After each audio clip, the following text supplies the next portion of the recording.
తమ న్యాయమైన డిమాండ్లను ప్రభుత్వం తక్షణమే తీర్చాలని శ్రీకాకుళం జిల్లా ఇచ్చాపురం సిఐటియు ఆధ్వర్యంలో పారిశుద్ధ్య కార్మికులు ఇచ్చాపురం మున్సిపల్ కార్యాలయం ఎదుట ఆందోళనకు దిగారు. పనికి తగిన సమాన వేతనం కల్పించాలని వారు కోరారు.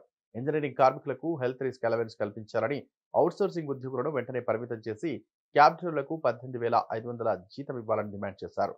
డిసెంబర్ 26లోగా ప్రభుత్వం స్పందించి తమ డిమాండ్లను తక్షణమే పరిష్కరించాలని తెలిపారు. లేదంటే రాష్ట్ర వ్యాప్తంగా సమ్మెబాట పట్టి ఆందోళన ఉధృతం చేస్తామని హెచ్చరించారు. అవుట్సోర్సింగ్ విధానాన్ని రద్దు చేసి పర్మనెంట్ చేయాలి. అవుట్సోర్సింగ్ విధానాన్ని పర్మనెంట్ చేయాలి. అవుట్సోర్సింగ్ విధానాన్ని రద్దు చేసి పర్మనెంట్ చేయాలి. జిందాబాద్ జిందాబాద్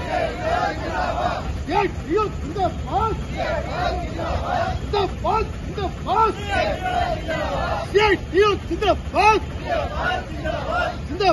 జిందాబాద్ జిందాబాద్ జిందాబాద్ జిందాబాద్ జిందాబాద్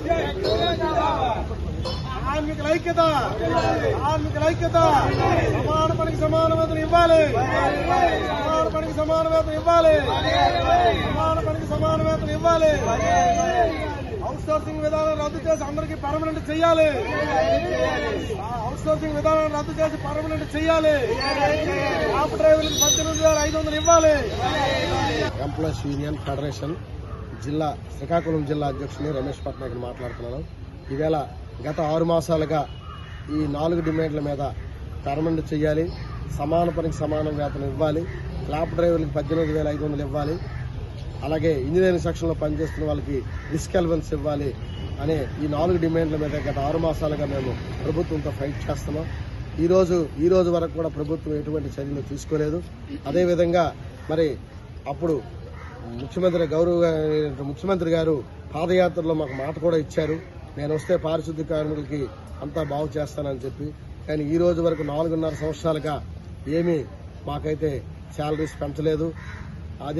అదేవిధంగా మేము అడుగుతున్న ఈ 4 డిమాండ్లైనా కనీసం మీరిచ్చిన మాటే, మీరు అసెంబ్లీ సాక్షిగా అవుట్ సోర్సింగ్ కాంట్రాక్ట్ కి తేడా ఏంటుంది, వీళ్ళకి పర్మనెంట్ చేస్తే తప్పేంటని ఆవేళ అసెంబ్లీ సాక్షిగా ప్రతిపక్ష నాయకుడిగా అడిగినటువంటి మీరు ఈవేళ మేము అవకాశం ఇచ్చి 4.5 సంవత్సరాలు అవుతున్నా కూడా కాంట్రాక్టర్ వాళ్ళలాగే మాకు ఎందుకు మీరు పర్మనెంట్ చేయలేదు?